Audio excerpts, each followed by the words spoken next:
जब UCC यकसा civil code नाफिज हो जाएगा हिंदुस्तान में, जब हमारे बच्चे लुच्चे लफंगे कुत्ते हो जाएंगे, हमारे बच्चे जब मस्जिद और मदरसे की कदर नहीं करेंगे, माँ बाप की कदर नहीं करेंगे, तो हिंदू को डंडा पड़ेगा।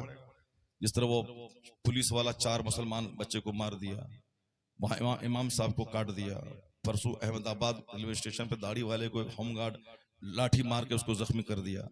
जब हमारे बच्चे कुत्ते हो जाएंगे, यानी ये सिर्फ 24 घंटे गुटखा खाएगा, उसका मुंह पाखाने की तरह महकेगा, कोई डिसिप्लिन नहीं होगी कि हम कहाँ क्या कैसे बोलें, मस्जिद में कैसे रहें, गांव समाज में कैसे रहें, महफिल में कैसे रहें, मैं जहां 10 20 50 मुसलमान बैठे हुए हैं वहां कैसे रहें, जहां मेरा धार्मिक गुरु, मेरा मजहबी रहनुमा कुरान हदीस बयान कर रहा है वहां हम कैसे रहें। यानी जब बच्चे कुत्ते बनेंगे तो उस पर हिंदू ही मुसल्लत किया जाएगा, खूब काटा जाएगा, यूसीसी नाफिज कर देगा वो, खबरदार टोपी नहीं पहनेगा। और आजकल औरतें इतनी कामचोर हो गई हैं कि अगर मौलाना साहब दरवाजे पे आ जाएं और चाय पिलाने के लिए घर में बोल देंगे चाय बनाओ, ऐसा लगता है जैसे 5 मन पत्थर उसके सर पे रख दिया।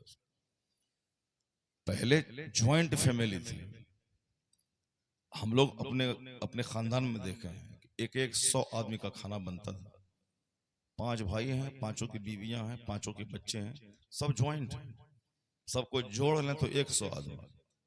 रोपा करना है, धान रोपा करना है, पटवा काटना है, और साहब गेहूं काटना है, फला फसल को कमाना है, 10 मजदूर वहां है, 2 मजदूर वहां है, 3 मजदूर वहां है। पहले मजदूर का खाना बनता था, खाना बनता था ना, खाना पहुंचाया जाता था। अब घर का 100 आदमी अलग है, मजदूर अलग है, सबका खाना बनता था और आराम से बनता था, कोई टेंशन नहीं।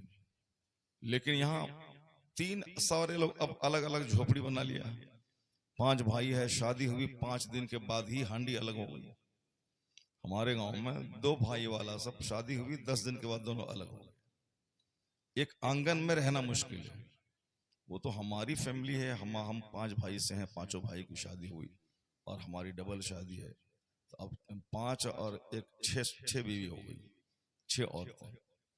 6 औरतें एक आंगन में आज तक रहती हैं, अगरचे एक बीवी हमारी शहर में रहती है, 5 एक आंगन में रहती है।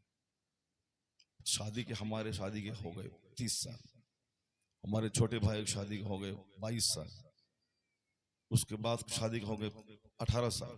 एक आंगन में सब लोग रहते हैं, और वहां बगल में शादी भी 2 भाई है, दोनों अलग हो गए, आगे 2 भाई है, वो दोनों अलग हो गए, 3 दिन के बाद अलग हो गए। और यही हाल हर जगह का है। ज्वाइंट फैमिली, 100 आदमी का खाना, तब उस घर की औरतें सेहतमंद रहती थी। इधर मगरिब की नमाज पढ़ के निकली मेरी वालदा, उधर मेरा या मेरे भाई का तवल्लुद हो गया, पैदाइश हो गई। हमारी चची का मैं खुद, मुझको याद है कि वो मगरिब की नमाज के बाद अपने कमरे में गई, वहां से बच्चे के पैदा होने के बाद बच्चे के चिल्लाने की आवाज आई। मेरे वालिद साहब ने बोला जाकर देखो क्या है, तो मैं जब गई देखा बच्चा पैदा हो गया। यहाँ आज हमल ठहरा तो 9 महीने तक दवाई चालू है, 9 महीने तक जाकर के वहां टेस्ट चालू है। अब बच्चा पैदा होने से 1 महीना पहले से हॉस्पिटल में भर्ती करवा देना है, और टाइम फिक्स कर देता है डॉक्टर के 9 तारीख को बच्चा पैदा होगा। अब साहब 99% औरतों की सीजरिंग हो रही है, यानी उसको छुरी से काटा जा रहा। पहले नॉर्मल डिलीवरी होती थी, क्योंकि सबका दिमाग फ्री रहता था, दिमाग का बड़ा गहरा ताल्लुक है फिजिकल हेल्थ से। सबके दिमाग में पहले काम करना रहता था, दूसरों को आराम पहुंचाना रहता था, और आजकल जलन से सब भरा हुआ, सबके दिमाग में जलन है। वो नहीं झाड़ू लगाई है तो मैं भी नहीं लगाऊंगी, सारा दिन घर में कचरा पड़ा रहे, सारे बच्चों का पाखाना रहे, लेटरिन रूम में कजरी पड़ जाए, वो बर्तन 12-15 घंटे से सड़ा हुआ रहे, वो सब कुछ देखेगा। अपना बदन, अपना पाउडर, अपना तेल, ये सब है, मगर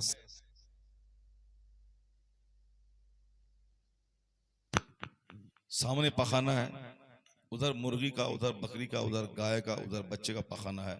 वो सब अपना वो लिपस्टिक पाउडर कपड़ा लत्ता सब है और सब उसी घिनौने माहौल में रहते हैं, सब चौपट हो गए, सब बर्बाद हो गए, सब आदमी की आदमियत के नाम पे सब तबाह हो गए। आदमी वो है जो अपने से दूसरों को फायदा पहुंचाए, आदमी की तारीफ यही है। और आजकल औरत की बात तो हमने एक मिसाल दे दिया आपको, टेंशन की वजह से वो बीमार होती है और शौहर परेशान होते हैं। ये बेचारा आजकल कमाता है और डॉक्टर के यहाँ जाके सारा पैसा फूंक के आ जाता है। माँ बीमार, बहन बीमार, बीवी बीमार, बीमार यानी आजकल नौजवान अब इलाज ही कराने के लिए पैदा हुआ है। हमारे भाई की शादी हुई, 3-4 दिन के बाद सर में दर्द उसकी बीवी को हुआ, वो डॉक्टर के यहाँ ले गया। उसका दोस्त फोन किया, कहो कैसा रहा शादी का, कैसा मसला रहा? बोला हाँ अब डॉक्टर चालू हो गया है, अब डॉक्टर के यहाँ ले जाना आना चालू हो गया है। भी डॉक्टर के यहाँ से आ रहे हैं शादी के तीसरे दिन, यानी सिर्फ डॉक्टर के यहाँ जा रहा है। और अगर डॉक्टर के यहाँ कुछ लोग फैशन से जाते हैं और कुछ लोगों की मजबूरी है, नहीं जाएगा तो मर जाएगी। तो अगर सारे बीमार इसलिए पड़ते हैं कि दिमाग में घमंड रहता है, दिमाग में जलन रहता है। बीमारी आधी उसी वक्त खत्म हो जाएगी जब एक बंदा अपने दिमाग में दूसरों के तई नफरत नहीं पाले, मोहब्बत पाले। नफरत तमाम बीमारियों की जड़ है और नफरत की वजह से सामने वाला भी मरेगा और ये भी मरेगा, दोनों मरेगा। मरना तो अपने टाइम पे है मगर टाइम से पहले मर जाएगा वो, घुट घुट के मरेगा। जैसे हुजूर ने कहा था कि मूतू कब्ल अन तमूतू, हदीस में आया है कि मरने से पहले तुम मर जाओ। मरने से पहले मरने का मतलब यह हुआ कि अपनी ख्वाहिशात को मार डालो। जो तुम्हारे दिल में अच्छा खाना, अच्छा पहनना, अच्छा घर मकान बनाना, ये तो तुम्हें जलील और रुस्वा कर देगी। ये ख्वाहिश, अच्छा खाना पीना, जो भी दिमाग में ठान लिया उसको तो नमाज छोड़ना पड़ेगा, उसको तो झूठ बोलना पड़ेगा।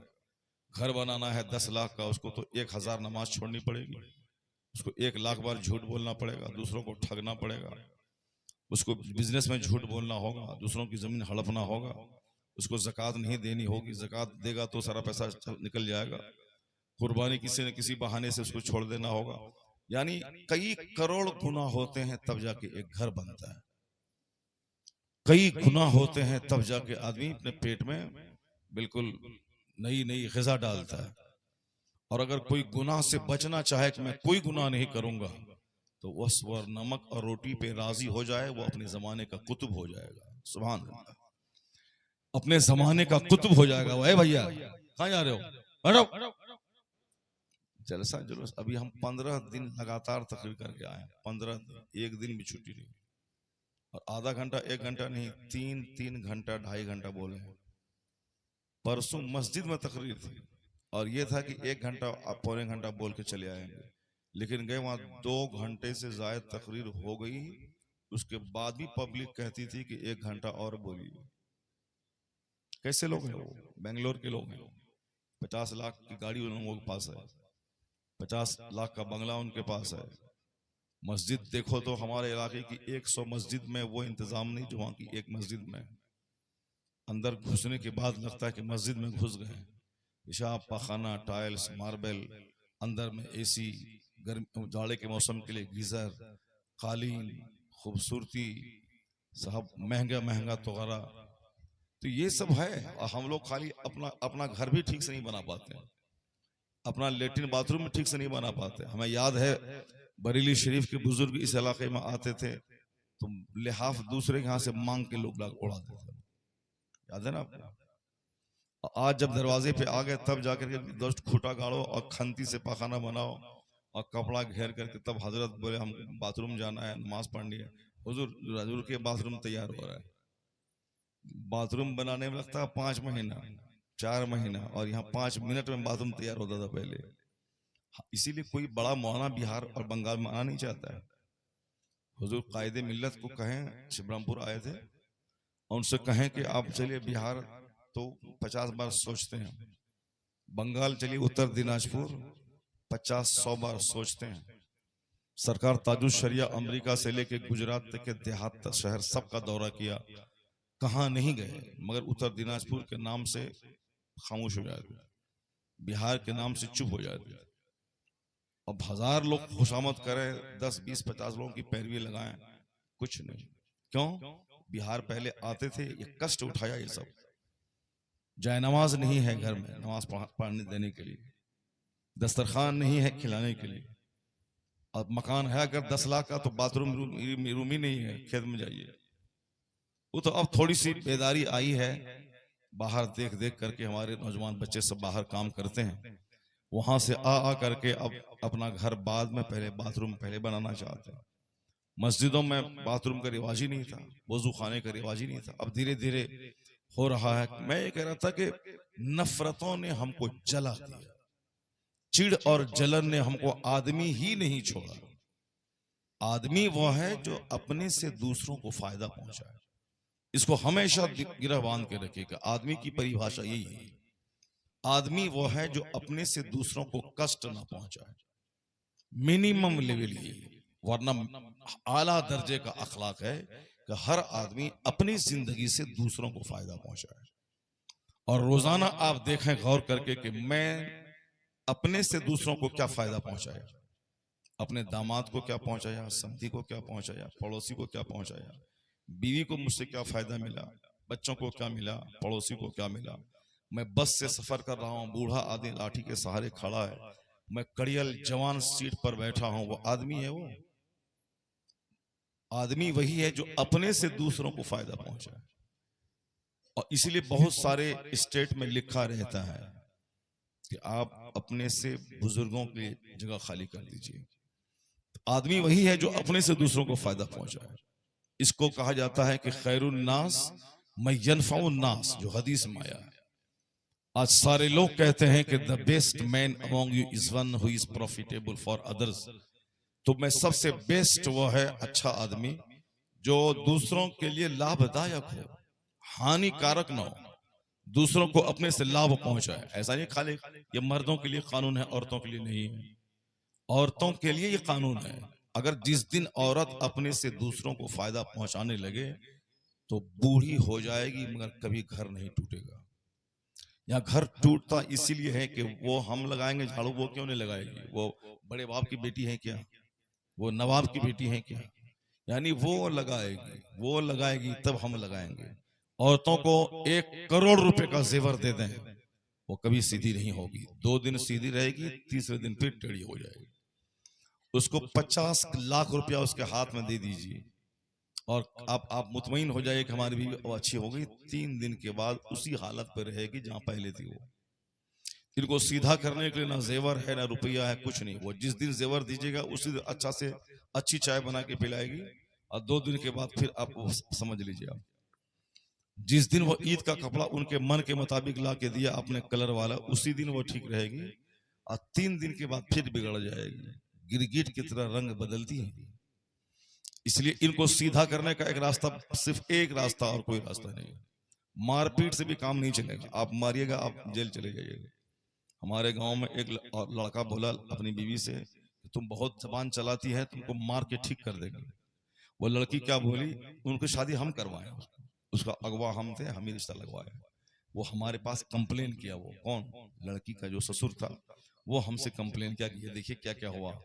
मैंने कहा क्या हुआ? कहा बेटा मेरा उनको डराने के लिए बोला कि तुम अगर ठीक से नहीं रहोगे तो मार के खाल खींच लेंगे तुम्हारा। तो वो बोली कि अगर तुम हमको मारेगा तो तुझको और तेरी माँ को दोनों को जेल घुसा देंगे, तुझको भी और तेरी माँ को भी दोनों को जेल में ढुका देंगे। अब आप लीजिए मौलाना साहब, आप रिश्ता करवाए हैं, अब समझिए कैसी लड़की हमको दी है, जेल ढुका देंगे। अब है कि अब तो यहां तक बदजबान हो गई कि शौहर अगर मारता है तंबीहन तो ये भी हाथ उठा लेती है। शहर बाजार में खूब चल रहा है, हाथ उठा लेती है। और हमारा लड़का उसी के पीछे पागल रहता है। शादी हो गई, नमाज छोड़ दिया, शादी हो गई, अब माँ बाप भाई बहन सबको छोड़ के उसी के पीछे पागल है। कौन? जो कल उसके सर पे बैठ के पखाना करने वाली है, उसकी वजह से माँ को छोड़ दिया, उसकी वजह से बाप को छोड़ दिया। जबकि होना यह चाहिए था कि एक बीवी को तलाक दे दे, दूसरी कर ले, दूसरी को तलाक दे, तीसरी को कर ले। अगर वह तलाक दे दे, जब औरत मर जाए तो वह 100 निकाह कर ले, कोई हरज की बात नहीं। इमाम हसन रदी अल्लाह तआला अन्हु ने 100 के करीब निकाह किया था। किसी ने पूछा कि हुजूर आप 100 निकाह किए और निकाह के फौरन आप तलाक दे देते हैं? इमाम हसन का जवाब सुनिए, उन्होंने कहा था कि मैं चाहता हूं कि अक्सर औरतें मेरी माँ फातिमा ज़हरा की बहू बन जाएं। सुभान अल्लाह, सुभान अल्लाह। क्योंकि क़यामत के दिन सारा रिश्ता मुनक़ता हो जाएगा, सिर्फ हुजूर के खानदान का रिश्ता मुनक़ता नहीं होगा।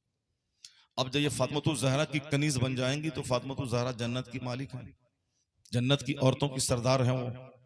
जब सास ही सरदार हो जाएंगी तो बहू तो क्या कहना। ये कितनी बड़ी सोच थी। अगर एक औरत मर जाए, दूसरी शादी एट ए टाइम 4 शादी कर सकते हैं आदमी, कोई ऐब की बात नहीं है।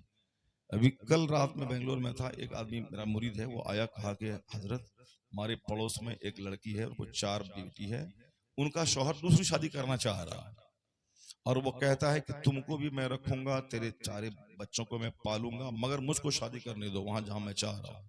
अगर तुमने शादी करने के लिए नहीं दिया, रोना पीटना शुरू किया या फिर कुछ और किया, पंचायती करने लगे, तो हम तुमको और 4 बच्चे को सबको छोड़ देंगे और जिससे हम शादी करना चाहते हैं उसको लेकर हम भाग जाएंगे, घर मकान सब छोड़ देंगे तुमको, हम मगर हम उनको उनसे शादी करेंगे।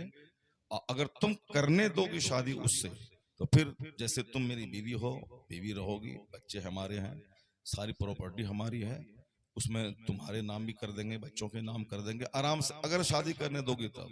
अगर नहीं करने दोगी तो तुमको घर मकान बच्चा सब छोड़ देंगे, उनके साथ भाग जाएंगे। बोला अरे क्या करें? बोला मैंने कहा फिर क्या किया तुमने? बोला हम फिर वकील के पास गए। वकील के पास गए, कहा कि ऐसी सी बात है। वकील साहब बोला कि कोई कानून ही ऐसा नहीं है कि तुम्हारी इजाजत से वो शादी करे। दूसरी शादी बगैर किसी पहली बीवी के परमिशन के कर सकता है वो? ना हिंदुस्तान का कानून ऐसा है, ना इस्लाम का कानून ऐसा है। एक ही रास्ता है कि तुम उस पर गलत इल्जाम लगा सकते हो, ये हमारी बेटी को मारता है, पेट्रोल छीट के जलाता है या जहेज मांगता है, ये इल्जाम लगा सकते हो, इस पर केस हो सकता है। अलबत्ता इस पे कोई केस ना होगा कि वो दूसरी शादी करना चाह रहा और हम नहीं चाह रहे हैं, ऐसा कोई कुछ भी नहीं होने वाला है, वो अपनी मर्जी से शादी कर सकता है। बोला अब तो आदमी तो बड़ा अच्छा है, वो हमारी बेटी को अच्छे से रखता, कैसे हम इल्जाम लगा दें उस पर? तो इल्जाम नहीं लगाते तो शादी करने दो उसको, शादी करने दो उसको। एक वक्त में 4 शादी मुसलमान कर सकता है। जब जब यूसीसी यकसा सिविल कोड नाफिज हो जाएगा हिंदुस्तान में, जब हमारे बच्चे लुच्चे लफंगे कुत्ते हो जाएंगे, हमारे बच्चे जब मस्जिद और मदरसे की कदर नहीं करेंगे, माँ बाप की कदर नहीं करेंगे, तो हिंदू को डंडा पड़ेगा। जिस तरह वो पुलिस वाला 4 मुसलमान बच्चे को मार दिया, वहां इमाम साहब को काट दिया, परसों अहमदाबाद रेलवे स्टेशन पे दाढ़ी वाले को होमगार्ड लाठी मार के उसको जख्मी कर दिया। जब हमारे बच्चे कुत्ते हो जाएंगे, यानी ये सिर्फ 24 घंटे गुटखा खाएगा, उसका मुंह पाखाने की तरह महकेगा, कोई डिसिप्लिन नहीं होगी कि हम कहाँ क्या कैसे बोलें, मस्जिद में कैसे रहें, गांव समाज में कैसे रहें, महफिल में कैसे रहें, मैं जहां 10 20 50 मुसलमान बैठे हुए हैं वहां कैसे रहें, जहां मेरा धार्मिक गुरु, मेरा मजहबी रहनुमा कुरान हदीस बयान कर रहा है वहां हम कैसे रहें। यानी जब बच्चे कुत्ते बनेंगे तो उस पर हिंदू ही मुसल्लत किया जाएगा, खूब काटा जाएगा, यूसीसी नाफिज कर देगा वो। खबरदार टोपी नहीं पहनेगा, सारे हिंदुस्तानी सेम रहेंगे। खबरदार कोई औरत हिजाब नहीं पहनेगी, हिंदुस्तान की सारी औरतें एक कपड़ा पहनेंगी। खबरदार शादी ब्याह में कोई इस्लामी रूल रिवाज नहीं, जैसे सब लोग शादी करते हैं वैसे करना पड़ेगा। तो फिर उस दिन क्या करेगा? तो हिंदू बन जाएगा ये। अभी तो दाढ़ी मोछ मूंड लिया, सर का बाल सलमान खान की तरह रख लिया, गले में चैन, हाथ में धागा बांध लिया, 10 अंगूठी पहन लिया। मौली साहब बोलता है मौली साहब चुप रहो तुम, हम आजाद हैं, जैसे चाहें जिए। बाप बोलता है कि बेटा ऐसा मत जियो, बोलता है खबरदार अगर आगे कुछ बोला तो। ये किसको तुम पैदा कर रहे हो? किस सांप को तुमने जन्म दिया? ये सांप की खातिर नमाज छोड़ के जमीन खरीदे आपने, इसी कुत्ते की खातिर आपने रमजान का रोजा छोड़ दिया, इसी सांप को पालने के लिए आपने कितने करोड़ गुनाह किए हैं आपने। अक्लमंदी का तकाजा है कि अपनी जन्नत बचा के बच्चों को पालो, अपना ईमान बचा के घर बनाओ। अगर ईमान बचता है तो घर बनाओ, नहीं तो किराए में रहो। अगर बाल बच्चे नेक हैं तो पैदा करो, वरना उसको मार दो, उसको बच्चा ही पैदा मत करो। यही बच्चा जब हमारी छाती पे चल के मुझको मारेगा तो हम क्यों पैदा करें उसको? ये कल हमारे आलिम की तौहीन करेगा तो हम क्यों उस कुत्ते को पैदा करें? ये कल किसी समाज की हिंदू की बेटी को लेके भाग जाएगा और सारे 40 करोड़ मुसलमानों का सर शर्म से झुक जाएगा, तो उस कमीने को क्यों पैदा करें हम जो 40 करोड़ मुसलमान की नाक कटवा दे? उसी कुत्ते को पैदा करने के लिए हम दुनिया में पैदा हुए हैं। अगर आप चाहते हैं कि बच्चे डिसिप्लिन्ड रहें, बच्चे जाने राइट एंड रॉन्ग को के फर्क को जाने कि what is right what is wrong, क्या हराम है क्या हलाल है, क्या जायज है क्या नाजायज है, अगर आपको ये अगर ऐसा लगता है कि हमारे बच्चे नेक रहें, जेंटिल रहें, शरीफ रहें, तो उसकी तैयारी पहले से करनी पड़ेगी। ऐसा नहीं कि बाद में तावीज दे देंगे बच्चा को ताकि ये नेक बन जाएगा, अच्छा बन जाएगा। नहीं बनेगा अच्छा। वो सास को बोलता है कि अम्मी जान, और अपनी अम्मी को कहता है बुढ़िया। इसी कुत्ते के लिए हमने नमाज छोड़ी थी, इसी के लिए हमने 8 घंटे बारिश में भीग करके रोपा किया था, इसी कमीने के लिए हमने 8 घंटे पटवा काट करके उसको नदी में गार उसको घोर करके उसका सन छोड़ा के बेच करके तब उसको कपड़ा दिया था। इसी के लिए जमीन बेच करके उसको ग्रेजुएशन में करवाया था, इसी के लिए, इसी यही दिन देखने के लिए। ससुर अब्बा जी आए हैं, भाई जान आए हैं, अपना भैया को तो तमाशा दिखलाता है और साला को बोलता भाई जान। अपनी बहन को तो 5 साल से फोन तक नहीं किया है, और वहां साहब है कि अपनी बीवी की बहन है तो अप्पी जान, अप्पी जान आई है, अप्पी आई है, बाजी आई है, बाजी अप्पी। और अपनी बहन कहाँ चली गई, अपना बाप कहाँ चला गया, अपनी माँ कहाँ चली गई, अपने बाप को डॉक्टर छाप लुंगी भी नहीं देता है और ससुर को चांद मार कर लुंगी भेज दिया ईद में। इसी के लिए पैदा किया था इसको, इस तरह के बच्चों को। आप जिस तरह से चाहते हैं कि मेरा बच्चा हो, उसी तरह से बच्चा पैदा होगा। अगर आपने उसकी तैयारी पहले किया कि अच्छी फसल इस खेत से निकालना है, उस खेत को सबसे बेहतरीन ढंग से उसकी जुताई करनी होगी, उस खेत के सारे घास पात को साफ करना होगा, उसमें ठीक टाइम पे उसमें डीएपी डालना होगा, और कायदे से वक्त पे उसमें रुपाई, फिर वक्त पे पानी, फिर उसमें यूरिया, फिर उसको जानवर से बचाने के लिए अच्छे ढंग से बंदिश। तब अगहन के मौसम में जबरदस्त बासमती धान उपज के आपके घर में जाएगा। अगर आपने जैसे तैसे रोपा कर दिया, जैसे तैसे जिस खेत में चाहा जैसे कर दिया, न टाइम पे पानी, न टाइम पे खाद, न टाइम पे यूरिया, और ये कहें कि 1 एकड़ में 50 मन धान उपज के मेरे घर में आ जाए, ऐसा नहीं होता है। घर के दरवाजे पे लगा दें आम का पेड़ और बोले कि नहीं वो अल्लाह चाहेगा तो सेब मेरे घर में आ जाएगा, ऐसा इस दुनिया में नहीं होता है। इस दुनिया में होता वही है जो मंजूर खुदा होता है। सुभान अल्लाह। इस दुनिया में होता वही है जो खुदा के उसूल के मुताबिक बंदा चलता है। धान के खेत से गेहूं नहीं होता है, धान ही होता है। आम के पेड़ से लीची नहीं फलती है, आम ही निकलता है। और हम शादी कर ले किसी जोकराइन से और ये कहें कि मेरा बेटा कुतुब बन जाए, अब्दाल बन जाए, गुलाम हुसैन बन जाए, जिस तरह से धान के खेत से गेहूं नहीं उपजता है, आम के पेड़ से लीची नहीं निकलती है, उसी तरह एक बंजर मां से कभी अच्छा बच्चा पैदा नहीं होता है। क्योंकि मां जमीन की मानिंद है और वो जमीन जैसी होगी वैसी फसल पैदा होगी। सिर्फ मुंह देख लिया शादी कर लिया, नाक देख लिया शादी कर लिया, आंख देख लिया शादी कर लिया, ये नहीं देखा कि उसके हाथ को कितने अजनबी मर्दों ने टच किया है, ये नहीं देखा कि शादी से पहले कितने हमल उसके चोर दरवाजे से गिरे, ये नहीं देखा कि कितने लड़कों से उन्होंने मोबाइल से बातें की हैं। नहीं, चाहे वो 50 हमल उसका गिर गया हो, जमीर इतना मुर्दा हमारा हो गया है, सिर्फ उसका चेहरा गोरा है, नाक लंबी है, आंख बड़ी है, चेहरा चिकना है, फौरी गिर जाता है। ये जो कल का केस मैंने बताया आपको, जो 4 बच्चे की माँ है और उसकी बीवी, और वो शौहर जो शादी करना चाहता है जिस औरत से, जो अभी मैंने बयान किया आपको, चूंकि मेरा मुरीद था सारी बातें खोल के बयान कर दिया, और वो चाहता था कि दुआ कर दें उसके लिए। चूंकि वो जिस लड़की से शादी करना चाह रहा है वो लड़की 4 शौहर से शादी कर चुकी है, चारों को धोखा दे चुकी है, ये 5वां है। ये उनको कहिए, उस बेशर्म उस बेहुदे को समझाइए, वो 4 तुमसे अच्छा था खूबसूरत नौजवान, जब उसको धोखा देने में देर नहीं लगी तो तुझको तो चुटकी में मसल देगी। वो 5 दिन अपने बाजू में सोलाएगी और तुम्हारी 5 करोड़ की प्रॉपर्टी लिखवा लेगी वो, और तुम उसके गुलाम हो जाओगे। क्योंकि तुमने सिर्फ दुकान में बैठी है, वो चेहरा देखा ना, चेहरा देखा और तुम यहाँ जिद मचा रहे हो कि नहीं कराओगे तो हम घर बार सब छोड़ के भाग जाएंगे, सिर्फ मुंह देखा है ना। कैरेक्टर नहीं देखा उसका कि 4 शौहर को धोखा दे चुकी है वो, तुम्हारा नंबर 5वां होगा अगर तुमने शादी कर लिया। तो क्या है उसके पास में? सिर्फ चेहरा दिख रहा। और लड़के भी इतने गिरे हुए हैं कि सिर्फ मुंह देखता है आजकल। और लड़के के बाप भी इतने गिरे हुए हैं कि सिर्फ मुंह देखता है। हाँ, लड़की ठीक है, नाक लंबी है, आंख बड़ी है, चेहरा गोरा है, 5 फीट की है, हमारी तरफ से ओके है। ये बदतमीज बाप भी पता नहीं लगाया कि उस लड़की की माँ कैसी है, उस लड़की का कैरेक्टर कैसा है। वो जो मैट्रिक IE BA MA करी है तो कितने लड़कों से उनका संबंध रहा है। कोचिंग सेंटर वो रात के 3 बजे भोर में कैसे जाती थी अकेली, फिर वहां से कैसे आती थी। समाज के 10 छोकरे जो 10 कहते हैं कि हम इनसे प्यार करते हैं, अब फिर ये 10 से कैसे बात करती है। नहीं, सिर्फ मुंह देखा। हम तो इतना जमीर गिर चुका है कि आजकल वो दूसरे से देखेगा भी, दूसरे से जना करवा रही है, फिर भी अगर मुंह चिकना रहा तो ये कमीना उससे शादी करना चाहेगा।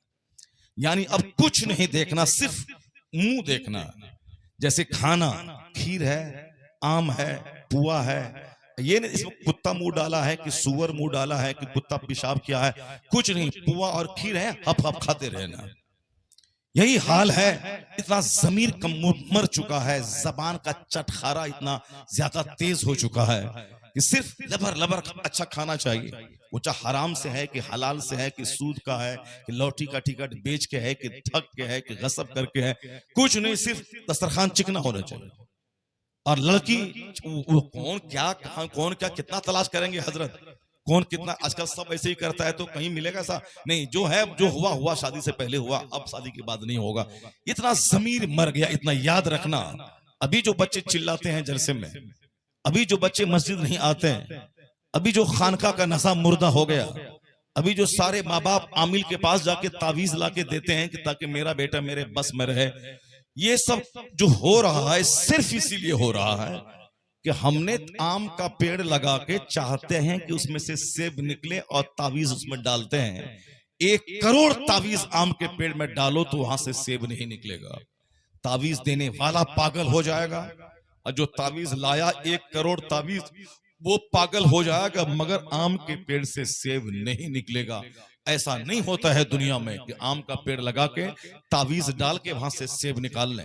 ऐसा नहीं होता। होता है तावीज का जुजवी फायदा कि आम का पेड़ है, पेड़ बह रहा है, आम का फल खट्टा है, चलो किसी पहुंचे हुए अल्लाह वाले जो खुद नमाजी परहेजगार नेक आदमी है उनसे तावीज लिखवा के। वो गांव घर में आजकल डाइन सब भी तावीज लिख रही है, औरतें सब, जिसको कि पेशाब पखाना करने का ढंग नहीं है वो तावीज लिख रही हैं। जो नमाज में सुबहान रब्बियल आला कैसे बोले ये उस डाइन को मालूम नहीं है, मगर सिर्फ ऐसे वैसे लकीर खींच देती है। तावीज दिया और 10 उल्लू को दिया, 1 उल्लू तो आके बोलता है कि फायदा हो गया।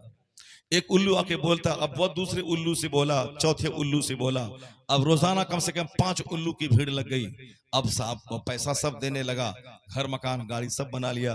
उसको कहिए कि तुम कहाँ पढ़ी हो, अरे पढ़ा लिखा सब झाड़ू देता है। और कह रहे कहाँ पढ़े लिखे, वो तो MA किया है झाड़ू दे रहा है, वो तो बड़ा मौलाना बना है वहाँ अजान दे रहा है, वो तो बहुत बड़ा मुफ्ती है वहां जाके 5000 मकतब में पढ़ा रहा, अली में पढ़ा रहा। पढ़ने लिखने से कुछ नहीं होता। ये कला है, कला जिसे कमा के मैंने घर बना लिया, कार खरीद ली, जाओ अपना काम करो, मैं जो करता हूँ करने दो, ज्यादा मसला मुझको मत बताओ। जहन्नम जाऊंगा मैं जाऊंगा, तुमको उससे क्या मतलब है बताइए। ये बेचारा मौलाना गया उसको मसला बताने के लिए, जो कुछ तुम कर रही है वो गलत है, तुमको नमाज का तरीका मालूम नहीं है, तावीज लिखना नहीं आता है, ये ढोंग ढांग है, ठग रहे हो, क़यामत में क्या जवाब दोगे। बोलती है हम जवाब दे देंगे, तुम अपना काम करो। तुम क्या जवाब दोगे, तुम अपना जवाब दोगे। शरीरों से समाज भर गया। और फिर तावीज ला के दिया, वो भी जो पैसा बचा था 2-4-5 हजार वो भी ले लिया हो, और उसके बाद काम भी नहीं हुआ। आम के पेड़ से कहीं लीची निकलती है। मुत्तकी नेक परहेजगार आदमी अगर तावीज लिख दे तो आम अगर ज्यादा खट्टा होता है तो तावीज की बरकत से मीठा हो जाए। आम का पेड़ अगर मर सूखने वाला है तो तावीज की बरकत से वो जिंदा हो जाएगा। जैसे सूखने वाला पेड़ बारिश होती है तो जिंदा हो जाता है। ये तो हो सकता, और ये कभी नहीं होगा चाहे हिंदुस्तान के 50 लाख पीर जमा हो जाएं, आम के पेड़ से सेब निकले, ये कभी नहीं होगा। आम ही होगा, उसमें जो थोड़ी सी डिमेरिट फॉल्ट है वो तावीज से दूर हो सकता है। आम से सेब निकल जाए ये नहीं हो पाएगा। इस मिसाल को आप याद रखिए, मैंने बहुत सोच समझ के ये मिसाल आपको दी है, इसलिए मैंने ये मिसाल दी है जो कि आजकल हम सिर्फ मुंह को देखते हैं, लड़की कैसी है, रंग कैसा है, हमारी तरफ से ओके है, कोई बैकग्राउंड का पता नहीं लगाना है। चूंकि हमको जो बच्चा पैदा होना है उसी बच्चे की तमन्ना है। लुच्चा, लफंगा, जोकर, जोकर, माँ बाप को सताने वाला, मारने वाला, वो बच्चा पैदा हो रहा। हमने कहाँ तमन्ना की कि मेरी फसल अच्छी पैदा हो। अगर फसल अच्छी तमन्ना होती कि मेरा बच्चा नमाजी, मुत्तकी, परहेजगार, शरीफ, नेक हो, तो उसके लिए हम तैयारी करते ना पहले से। जो जिस जमीन से ये बच्चा पैदा होने वाला है उस जमीन का तो सिलेक्शन करते। मुर्दा जमीन से क्या अच्छी फसल पैदा होती है? बंगाल में कहीं सेब निकलता है, सेब की जमीन तो कश्मीर है। कहीं कश्मीर में मालदा आम होता है, मालदा की जमीन तो बंगाल है। कश्मीर है सेब के लिए, बंगाल है आम के लिए। तो कश्मीर में मालदा आम नहीं होता, बंगाल में सेब की खेती नहीं होती। तो इसलिए अगर किसी को चाहिए कि लोफर, जोकर, बंदर, छुछंदर बच्चा जैसे आजकल हो रहा है, इस छुछंदर बच्चे के लिए 4 हमलगिरी हुई औरत काफी है। इस छुछंदर बच्चे के लिए लड़ाई झगड़ा करने वाली, अपनी माँ से लड़ने वाली, उसको लाठी से पीटने वाली वो लड़की काफी है। बस सिर्फ उसकी नाक ऊंची होनी चाहिए, गाल थोड़ा सा उजला होना चाहिए और आंख थोड़ी सी बड़ी होनी चाहिए। बाकी वो चाहे वो गलंडर है कि वो साहब कटीली है कि वो माँ बाप को मारने वाली है, रसीली है, कुछ भी हो चलेगा, सिर्फ चेहरा चिकना होना चाहिए। उसके बाद बच्चा पैदा हो, बच्चा माँ का पांव एक बार फिसला था, बच्चा का पांव 50 बार फिसलना शुरू हुआ। माँ 5 बार फिल्म देखी थी, उसकी बेटी 50 बार फिल्म देख रही है। वो उससे कोई मतलब नहीं, चाहे जैसा भी बच्चा पैदा हो। लेकिन जो सेंसिटिव है, जो ये चाहते हैं कि मेरी औलाद मेरी निशानी हो, मेरी औलाद मेरा नाम ऊंचा करे, मेरी औलाद मेरे मरने के बाद अपनी एक्टिविटीज से मेरी कब्र में मेरी रूह को शांति पहुंचाए, मेरी औलाद समाज को अपने से लाभ पहुंचाए, हानि ना पहुंचाए। मेरे बच्चों को देखकर दूसरों की जबान से दुआ निकले कि कैसे थे इनके माँ बाप जिसने ऐसे अच्छे बच्चों को जन्म दिया। बच्चे तस्बीह पढ़ें, दुरूद पढ़ें तो इसका सवाब मुझको कब्र में मिले, बच्चों की वजह से मैं जन्नत जाऊं। अगर जिस बाप को ये तमन्ना है कि मेरा बाप समाज में किसी को, मेरा बेटा किसी को कष्ट न पहुंचाए, मेरी बेटी किसी अजनबी मर्द की गोद में न झूले, मेरी बेटी में शर्म हो, हया हो, पर्दा हो, मेरे बेटे की आंखों में भी पाकीज़ी हो, जिसकी आंख आवारा कुत्तों की तरह हड्डियों पर ना पड़ी रहे दूसरों की बहू बेटी की तरफ, मेरे बच्चे में शर्म हो, हया हो, मेरा बेटा जवान होने के बाद अपनी जवानी की कद्र करे। शादी होने के बाद तो सारी ख्वाहिशात पूरी हो ही जाएगी, मगर शादी से पहले जो गली के कुत्ते की तरह जो हड्डियों पे नजर डालता है, तो फिर वो तो सारी जिंदगी वो अपनी असल जो ग़िज़ा है उससे भी संतुष्ट नहीं होगा। यही वजह है कि जो शादी से पहले जिसकी आदत बिगड़ गई, उसकी बीवी चाहे 1000 महारानी खूबसूरत हो, उसको कभी उससे संतुष्टि नहीं मिलती। जिस तरह पाखाने का कीड़ा जब तक पाखाना नहीं खाए उस वक्त तक उसको चैन नहीं मिलता। वो गुलाब और भौरा को चूस के, गुलाब को चूसता है भौरा, और पखाने का कीड़ा पखाना को चाटता है। जिसकी आदत लग गई 2 4 10 औरतों को सूंघने की, वो अपनी हूर जैसी बीवी से कभी संतुष्ट नहीं होगा। वह जब तक किसी गलीज हरिजन की बेटी के पास नहीं जाएगा, उस नापाक के पास उस वक्त उसको चैन नहीं मिलेगा, क्योंकि बरसों का बिगड़ा हुआ आदमी सुधर नहीं सकता है। इसीलिए इस्लाम ने पैदाइश से पहले माँ के सिलेक्शन पे जोर दिया। बच्चा पैदा होने से पहले जिस खेत से बच्चा पैदा होगा उस खेत के सिलेक्शन पे जोर दिया। हुजूर कहते हैं तुन कहल मरअतु ले अरबा ले मालिहा वले जमालिहा वले हसबिहा वले दीनिहा फज़फर बिज़ाति दीन। हुजूर ने हमारे भले के लिए कहा था कि निकाह में 4 चीजें देखी जाती हैं, लड़की का चेहरा, लड़की का खानदान, लड़की का माल, लड़की का दीन और अखलाक। तो हुजूर कहते हैं तुमको मैं नसीहत करता हूं कि तुम दीन और अखलाक को देखना। सुभान अल्लाह।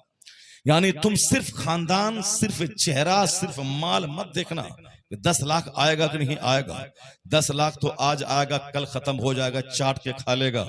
लेकिन उससे जो बच्चा पैदा होगा वो 1000 साल तक तेरी नस्लों को तबाह कर देगा। इस बच्चे से जो बच्चा पैदा होगा, उससे जो बच्चा पैदा होगा, नहीं जाते डॉक्टर के पास, इसको बीमारी हो गई खतरनाक, तो अब कहां से कैसे हुई, कहा कि खानदानी बीमारी है ये, कहा मेरे बाप को तो नहीं था, कहा दादा को उसको तो नहीं था, परदादा को, हाँ परदादा के बारे में सुने हैं उसको था, तो परदादा मरा 150 साल पहले, और 150 साल के बाद ये परपोता पैदा हुआ, उसको ये बीमारी लग गई। कहाँ 150 साल पहले परदादा और कहाँ परपोता, उसकी बीमारी इसको लग गई। इसका मतलब है कि ब्लड का बड़ा गहरा कनेक्शन है, ब्लड दूर दूर तक अपना असर दिखलाता है। उसी तरह अखलाकी बीमारियां भी 200-300 साल तक जाती हैं। अगर कोई जिनाकार हो तो आया है, इमाम शाफी फरमाते हैं कि उनकी नस्लों से ये कर्ज वसूला जाएगा, उनकी बेटियों से, उनके बेटों से, उनके पोतों से ये कर्ज वसूला जाएगा। जिसने दूसरों की आबरू खराब की, इनकी बेटी, इनकी बहू, इनकी बीवी से ये कर्ज वसूला जाएगा। ये मंजर उसको देखना पड़ेगा। ज़िना के मनहूस कीड़े कई साल तक अपना रंग दिखलाते हैं। अगर बच्चा आज खराब होता है तो लोग कहते हैं हाँ इसका परदादा से खानदान में ऐसा चला आ रहा है। इसलिए ये चेहरा वो 10 साल के बाद ढीला हो जाएगा, ये बदन का चमड़ा 10 साल के बाद ढीला हो जाएगा। हुजूर ने जो कहा वो सच है, चाहे आज हो या 25 साल के बाद हो, आंसू बहा के सर तोड़ के ये बोलना पड़ेगा कि बात वही सच्ची है जो मुस्तफा ने कही है। चाहे आदमी 1000 नाचे, कूदरे, उछले, गाए, कुछ भी बोले कि कौन चलता है इस्लाम पे, कौन चलेगा इस जमाने में, कौन उन बातों पे अमल करता है, वो चाहे जितना बोलना हो बोल ले, तबाही का तमाशा देखने के बाद एक दिन कहना पड़ेगा कि बात वही दुरुस्त है जो मुस्तफा जाने रहमत ने कही थी। हमसे गलती हुई, हमसे भूल हुई, हमसे नादानी हुई, हमने ऐसा किया। अब पछतावा तो हो तो क्या, जब चिड़िया चुग गई खेत, अब रोने से क्या होगा, अब पछताने से क्या होगा। जो बच्चा पैदा हो गया, जैसी औरत तुमने घर में ले आया, अब रोने से पीटने से क्या होगा। अब सिवाय तौबा इस्तिगफार करने, आंसू बहाने, अल्लाह रब्बुल इज्जत के हुजूर गिड़गिड़ाने, इसके अलावा कोई दूसरा रास्ता नहीं है। अल्लाह रहम कर दे तो ठीक है, वरना कोई दवाई, कोई तावीज और कोई तरकीब और कोई तदबीर से वो बंजर नस्ल कभी सीधी नहीं होने वाली है। इसलिए हुजूर ने कहा था कि निकाह में अखलाक वाली अच्छी औरत का सिलेक्शन करना, सिर्फ हुस्न मत देखना। हुजूर ने साफ तौर पर मना किया, ला तज़व्वजू हुन्ना ले हुस्ने हिन्ना। मुस्तफा कहते हैं सिर्फ औरतों का हुस्न देख के शादी मत करना, मुमकिन है कि यह हुस्न उसको तबाह व बर्बाद कर दे और तेरी जिंदगी के लिए घातक साबित हो जाए। 100% ये बात सच है। अगर हमारी निकाह में कोई हूर जैसी औरत आ गई, मेरा कोई दोस्त अगर मुझसे ज्यादा खूबसूरत आ गया, अब तुम हाथ धो बैठो, अब वो बीवी तेरी नहीं तेरे दोस्त की है। और तुम अगर सऊदी अरब कमाने चले जाओ और अपने दोस्त को बोलो कि मेरे घर में रुपया पहुंचा देना, अगर तेरा दोस्त तुझसे ज्यादा खूबसूरत हुआ, वो मिठाई चॉकलेट पहुंचाने के लिए गया, अब जान ले वो बीवी तेरी नहीं, वो तेरी बीवी तेरे दोस्त की हो गई। फौजी फौज में, पड़ोसी मौज में रहता है आजकल, और बोला जाता है कि तुम सऊदी अरब ही में रहो, कमाओ खाओ, बेटी जवान हो रही, शादी के लिए पैसा जमा करना है, अभी मत आओ घर, पैसा जब होगा 25 लाख रुपए तब आना, जब आओगे तब शादी हम इधर लगा के रखते हैं ताकि तब आना, एक बार पैसा लेके तब बेटी की शादी करना, एक बड़ा बोझ हल्का हो जाएगा।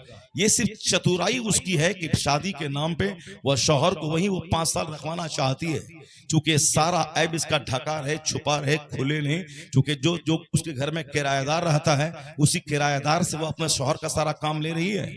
इसलिए शौहर को फोन करके बोलता है कि आप वहीं रहिए, मैं 5 साल सब्र कर लूंगी, आपके बगैर मैं रह जाऊंगी, बच्ची जवान होगी, पैसा कमा के 25 लाख लाइएगा, तब शादी करवाएंगे। यानी इस कदर चतुराई है कि शौहर उसकी एक भपकी में समझ लेता है कि हाँ जो बीवी कह रही वो हमारे हमदर्द है। अब नहीं समझती है कि क्या चतुराई है और ये हमको क्यों मना कर रहा है, अभी घर मत आइए, क्यों मना कर रहा है। इसी तरह से सारा समाज भरा हुआ, सिर्फ मुंह देखा, होंठ देखा और नाक देखा, आंख देखा, पेशानी देखी और चेहरा देखा, बस फट से गिर के कर लिया। बाप भी बोला ओके, माँ भी बोला ओके, बहन भी बोली ओके, और साहब दोस्त भी बोला हाँ क्या खजबनाक है, वो बहुत खूबसूरत है। अब उसके बाद जब बच्चे पैदा हुए हैं और जब बच्चे शरीर बदतमीज बेहुदा, तो अब ये सर पकड़ के बैठते हैं कि जैसी जमीन वैसी फसल। अब पछताने से क्या होगा। कुदरत का कानून है कि आम के पेड़ से आम फलता है, लीची के पेड़ से लीची निकलती है। जैसा खानदान, जैसी माँ, वैसा बच्चा। नहीं तुमने देखा कैसा है वह बाप, जो बाप रात भर एक सजदे में गुजार दे रहा था, जो बाप दिन भर 40-40 केजी की तलवार उठा के काफिरों से जिहाद करता था, इस्लाम की तबलीग करता था, जिस खैबर के दरवाजे को 40 आदमी मिलके भी न उठा सके, उसको अकेले कांधे पे नचाता था ताकि इस्लामी सारी फौज अंदर दाखिल हो जाए और ये खैबर का किला फतह हो जाए। यानी जिसके पास को जो 5 दिन का भूखा है, जो जौ की रोटी खाता है नाने शईर पर कुव्वते मदार कुव्वते हैदरी, यानी जौ की रोटी पे हैदरी ताकत का इन्हिसार है। जो जौ की रोटी खाता था, सूखी रोटी झोले से निकाल के पानी में भिगा के खाता था। और फिर जिस ताकत का यह आलम है कि 40 केजी की तलवार उठा के मैदान में कुफार और मुशरिकीन से जिहाद करता था। और जहां कोई दूसरा जर्नल जंग को अपने हिस्से में न कर पाए, वहां वो नौजवान जंग में कदम रख देता था, वह जंग उनके फेवर में हो जाती थी, वो फतूहात का दरवाजा खुल जाता था। रात दिन भर जिहाद है, जख्मी होना है, काफिरों को जख्मी करना है, कत्ल करना है, बहादुरी का मुजाहरा दिखलाना है। और हाल यह है कि एक जौ की रोटी भिगा के पानी में खाना है, हाल है कि एक सूखा हुआ खजूर उसको खा लेना है। और रात में जब मुसल्ले पे आ गए तो पूरी रात एक सजदे में खत्म कर देनी है। और फजर के लिए मस्जिद जाना है तो पूरे मोहल्ले वाले को उठा के जाना है, मोहल्ले वाले को जगा के जाना है कि चलो फजर का टाइम हो गया, अजान हो गई, चलो मस्जिद नमाज पढ़ने चलो। दिन भर जिहाद, रात भर सजदे में, फजर के लिए जा रहे हैं, सारे मोहल्ले को उठा के जा रहे हैं। ऐसा नहीं कि हम अकेले नमाज पढ़ करके चतुराई कर लें कि हम नमाज पढ़ लिया और सारा गांव सोया हुआ है। नहीं, अक्लमंद वो है जो सारे मोहल्ले वाले को खबर करके अपने साथ जन्नत लेके जाए, उनको अपने साथ नमाजी बनाए, उसको फजर के लिए उठाए, उसको शौहर बीवी को उठाए, बीवी शौहर को उठाए, पड़ोसी पड़ोसी को उठाए। नींद है, नींद बंदे की कमजोरी है, जबरदस्त नींद आगे नहीं उठ पाया, अगर मेरे हिलाने से, आवाज देने से वो नमाज पढ़ लिया, गुनाहों से बच गया, तो हम भी उस नेकी में हिस्सेदार हो गए कि मेरी वजह से गुनाह कबीरा से बच गया। नमाज छोड़ना जानबूझकर गुनाह कबीरा है, हराम है। जैसे नमाज पढ़ना सबसे बड़ा फर्ज है, उसी तरह नमाज छोड़ना भी सबसे बड़ा गुनाह है। नमाज छोड़ना सबसे बड़ा गुनाह है। वो जट्टा की तरह बाल रखना, वो सर पे टोपी पहनना, वो दाढ़ी रखना, ये उतना बड़ा फर्ज नहीं जितना बड़ा फर्ज नमाज पढ़ना है। कोई दाढ़ी मूंड ले, उतना बड़ा गुनाह नहीं जितना बड़ा गुनाह नमाज पंजगाना छोड़ना है। दाढ़ी रखना फर्ज आजम नहीं, नमाज पढ़ना फर्ज आजम है।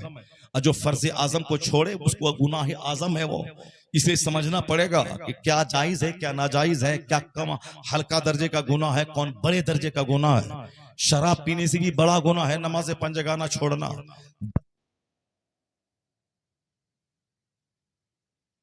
रात से जड़ा हुआ घर होगा, जमीन वहां की हीरे जवाहरात की होगी, शराब और दूध और शहद की नहरें होंगी, ये सब होंगे वहां पे, ऐसे आसानी से नहीं मिल जाएगा। अब जरा गौर से सुनिए, जो मैंने तमहीदी तौर पर गुफ्तगू मैंने उठाई है, अब मैं नतीजे पर पहुंच रहा हूं। जो मैंने 10-20 मिनट मैंने बातें की हैं, मैंने जो बुराइयों की मजम्मत की है, जो तनकीद की है, जीने के अंदाज पे, सिर्फ इसी पॉइंट पे आने के लिए मैंने इस तमहीद को मैंने उठाया था। चूंकि हम लोग जीते हैं कि कुछ करें ना करें, बल्कि हम जो चाहें वह हो जाए। इस दुनिया में ऐसा नहीं होता। इस दुनिया में सारा काम एक सिस्टम के मुताबिक होता है। सारा काम वक्त पे सूरज का उगना, वक्त पे सूरज का डूबना, वक्त पे रात का आना, वक्त पे दिन का आना, ये सारा निजाम अल्लाह का है। सूरज अपने मदार पे घूम रहा है, चांद अपनी जगह है, सितारे अपनी अपनी जगहों पे हैं। कोई सिस्टम हट के नहीं है, सारा काम एक निजाम के तहत चल रहा है। सब्बे हिस्मा रब्बिकल आला अल्लज़ी खलक़ फसव्वा वल्लज़ी क़द्दरा फहदा वल्लज़ी अख़रजल मरआ फजअलहु गुसाअन अहवा। यानी पाकी बयान करो उस रब्बे आला की जिसने चीजों को पैदा करके एक अंदाजे पे रखा है। जब सारा काम एक सिस्टम से हो रहा है तो ऐसा कभी न होगा कि खेत रहे बंजर और फसल पैदा हो जाए जबरदस्त। सारा काम सिस्टम से होता है, खेत जैसा वैसी फसल। ऐसा नहीं कि मैं शादी ब्याह जैसे चाहूं कर लूं, 10 लाख रुपए ले लूं और लड़की का सिलेक्शन में बंदरिया को चुन के ले आऊं और उसके पेट से कुतुब अब्दाल की मां पैदा हो जाए। नहीं होता। जिस तरह सूरज अपने टाइम पे उगता है, अपने मदार पे चलता है, उसी तरह जिस तरह धान 3 महीने के बाद पक के घर में आता है, हम चाहे 1000 सर पकड़ के रह जाएं कि 15 दिन में धान हो जाए, नहीं होने वाला अपने शेड्यूल के मुताबिक होगा। हम 1000 अजमेर में जाके सर पटक के 50 करोड़ रुपए की फातिहा दिलवा दें, कि 1 महीने के अंदर मेरे खेत में गेहूं पैदा हो जाए, मर जाओगे, सारा सर फट के चूर हो जाएगा, मगर 1 महीने के अंदर में उस पौधे से गेहूं का दाना नहीं निकलने वाला है। एक शेड्यूल है, एक निजाम है, एक जाब्ता है, उसी जाब्ते के तहत सारा काम हो रहा है। ठीक उसी तरह माँ मिसले जमीन के है और बाप उसमें बीज डालने वाला होता है। अगर बीज हो नाकारा तो सारी फसल तबाह हो जाएगी, अगर जमीन हो जली हुई और बंजर तो फसल तबाह हो जाएगी। बीज का मुनासिब होना दुरुस्त है और जमीन का फिट होना दुरुस्त है। यानी बंगाल की जमीन चाहिए, जिस तरह की औलाद पैदा करनी हो उसी तरह की माँ चाहिए। इसलिए हुजूर ने शादी से पहले कहा कि शादी में सिलेक्शन औरत का जो तुम करते हो, आमतौर पर लोग 4 चीजों को देखते हैं और तुमको मैं कहता हूं कि तुम उसमें 3 अखलाक को तरजीह देना। और हुजूर ने आखिरी बात कह ली, वाला अमतुन सौदा ज़ातु दीनिन अफजल। मुस्तफा कहते हैं कि काली कलोटी दीनदार औरत तेरे हक में बेहतर है। यानी काली कलोटी दीनदार औरत अगर वो दीनदार है तो गोरी से करोड़ों गुना बेहतर है। वो काली कलोटी दीनदार औरत तेरे हक में बेहतर है। हुजूर हकीम है, हुजूर की सारी बात हिकमतों से भरी हुई है। और आज जब गोरा रंग दिखलाता है तब ये शौहर ये अब जाके सर पटक के कहता है कि मैं किस चक्कर में पड़ गया। उस वक्त वो कहता है कि ये काली कलोटी रहती मगर दिल अच्छा रहता तो हमारे लिए बेहतर था। ये साहब चेहरा ही गोरा है, दिल काला है, जबान काली है, इसका जमीर मुर्दा है। तब वो कहता है कि हुजूर ने जो कहा था कि काली कलोटी औरत तेरे हक में बेहतर है, वो हुजूर ने सच कहा था। हमने सरकार की बात नहीं मानी और ये दिन देखने को मिल रहा है जब बाप हो फातिह खैबर कि नमक रोटी खाएं, सूखी रोटी को पानी में भिगा के खाएं और रात एक सजदे में गुजार दें। और माँ ऐसी जिस सर से लेके पांव तक वेल, किसी अजनबी मर्द ने न सर के बाल को देखा न चेहरे को देखा। और दिन इस तरह गुजर रहा है कि दिन भर शौहर की खिदमत, बच्चों की परवरिश, घर की सफाई, कपड़े की सफाई, चक्की पीसना, पानी खींचना और जोहर असर मगरिब इशा अपने वक्त पे पढ़ना। और उसके बाद जब सारा मदीना सो जाए तो नफल नमाज की नीयत करके खड़ी हो जाना। इस तरह महवे इबादत होना कि एक ही सजदे में सहर हो जाए, एक सजदे में रात खत्म हो जाए। दिन भर शौहर बच्चे की खिदमत और 5 नमाजें और रात में नफल के लिए खड़ी हुई तो एक सजदे में सुबह हो गई। और दिल में एक आह भरते हुए कह रही है, इलाही ऐसी लंबी रात तू बना ताकि तेरी ये कनीज, तेरी ये बंदी दिल खोल कर इबादत कर सके। जब माँ हो ऐसी कि एक सजदे में सहर हो जाए, अब बाप हूं कि दिन भर जिहाद और रात भर एक सजदे में सहर हो जाए। जब बाप हो उस नौजवान जैसा जिसे दुनिया अली कहती है और माँ हो उस खातून जैसी जिसे दुनिया फातिमा कहती है, तो उन दोनों के मिलन के बाद बच्चा जोकर और लोफर नहीं, बच्चा सारी इंसानियत और सारे जन्नती नौजवानों का सरदार हसन और हुसैन की सूरत में जन्म लेता है। जब माँ हो फातिमा और बाप हो अली, तब औलाद इस्लाम की तारीख अपने खून से सींचने वाली, इस्लाम की तारीख अपने खून से लिखने वाला वो बच्चा हसन और हुसैन पैदा होता है। कहा 13 सदियां गुजर गई मगर हुसैन की कुर्बानी का रंग आज धूमिल नहीं हुआ। हर यूनिवर्सिटी में हुसैन, हर मकतब में हुसैन, हर मदरसे में हुसैन, हार्वर्ड, ऑक्सफोर्ड, कैम्ब्रिज में हुसैन, JNU, AMU, BHU में हुसैन, मदारिस, मसाजिद, मकातिब, नमाज के अंदर हुसैन। यहां तक कि मोदी जी की जबान पे हुसैन कि अगर हुसैन से समाज को एक नूर प्रकाश मिलता है, अगर जालिम के खिलाफ जबान कोई खोलता है तो मुंह उसका है मगर हौसला हुसैन का अता किया हुआ है। यहां तक कि हिंदुस्तान के गैर मुस्लिम स्कॉलर कहते हैं मैं जब अपने गद्दारों के बीच में घिर जाता हूं तो हमें हुसैन की जिंदगी से हौसला मिलता है। यहां तक कि कहते हैं जब मैं हासिदीन के शर से बचना चाहता हूं तो हुसैन की जिंदगी से हमें रोशनी मिलती है। यहां तक कि जब मैं मुसीबतों में घिर के सब्र नहीं कर पाता हूं उस वक्त हमें हुसैन की जिंदगी से सब्र का नूर मिलता है। और कयामत तक जब तक ये दुनिया रहेगी, जालिमों के खिलाफ अगर कोई गरीब अपना मुंह खोलेगा, अगर हुक्मरान के खिलाफ अगर कोई जालिम हुक्मरान के खिलाफ कोई मुंह खोलेगा, कयामत तक चाहे जिस जगह भी हो, मुंह चाहे किसी का भी हो, ये हौसला अता किया हुआ इमाम हुसैन का होगा। इमाम हुसैन रोशनी के भंडार का नाम है, इमाम हुसैन प्रकाश के अंबार का नाम है, Imam Hussain torch bearer of light का नाम है, Imam Hussain torch bearer of civilization and culture का नाम है। हुसैन प्रकाश वाहक का नाम है, हुसैन प्रकाश के भंडार का नाम है। हुसैन से